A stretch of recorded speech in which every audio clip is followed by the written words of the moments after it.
بسم اللہ الرحمن الرحیم۔ اسلامی سال کا پہلا مہینہ ماہ محرم الحرام چل رہا ہے۔ بہت سارے لوگ ماہ محرم الحرام اور بالخصوص 10 محرم الحرام کو سبیلیں لگا کر شربت پلاتے ہیں، حلیم یا چاول پکا کر تقسیم کرتے ہیں۔ واضح رہے کہ یہ تمام چیزیں، یہ تمام امور بدعات اور گناہ کے زمرے میں آتی ہیں۔ 10 محرم الحرام کو سبیلیں لگانے یا کھانے پینے کی چیزیں تقسیم کرنے کا قرآن و حدیث، حضرات صحابہ اکرام سلف صالحین سے کوئی ثبوت نہیں ملتا۔ یہ سب خلاف شرع ہیں، ان سے نہایت اجتناب کرنا ضروری ہے۔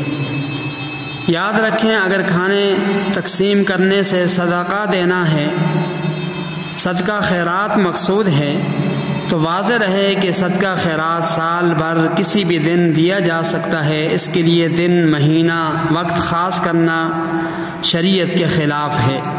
اور اگر ان کاموں سے مقصود شہدائے کربلا کے لیے ایصال ثواب ہے، تو ایصال ثواب کے لیے نہ کوئی دن خاص ہے، نہ وقت خاص ہے، نہ مہینہ خاص ہے، اس لیے یہ بھی خلاف شرع ہے۔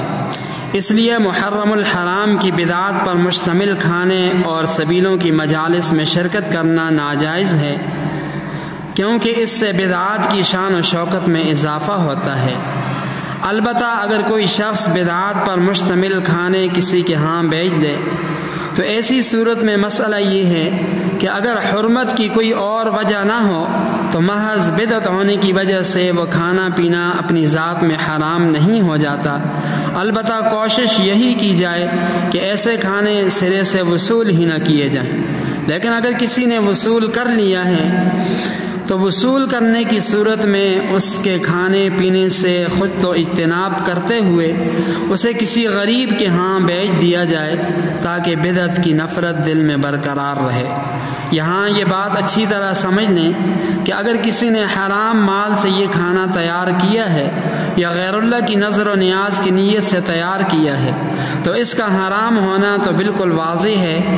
ایسا کھانا نہ تو وصول کرنا چاہیے اور نہ ہی وصول کر کے کسی غریب کو دینا چاہیے۔ لیکن جہاں لوگوں کی اعتقادی حالت مشتبہ ہو، تو مشتبہ ہونے کی وجہ سے پہچان نہ ہوتی ہو کہ اس نے کس نیت سے دیا ہے، تو وہاں بھی ایسے کھانے پینے کی چیزیں وصول کرنے سے احتیاط بہتر ہے۔ خلاصہ یہ ہے کہ 9 اور 10 محرم الحرام کو خصوصیت کے ساتھ سبیلیں لگا کر دودھ یا شربت پلانا، حلیم یا چاول پکا کر تقسیم کرنا، یہ تمام چیزیں بدعات اور گناہ کے زمرے میں آتی ہیں، ان سے اجتناب کرنا ضروری ہے۔ مزید اہم مسائل جاننے کے لیے ہمارے چینل کو سبسکرائب کیجیے، ویڈیو کو لائک اور شیئر کیجیے۔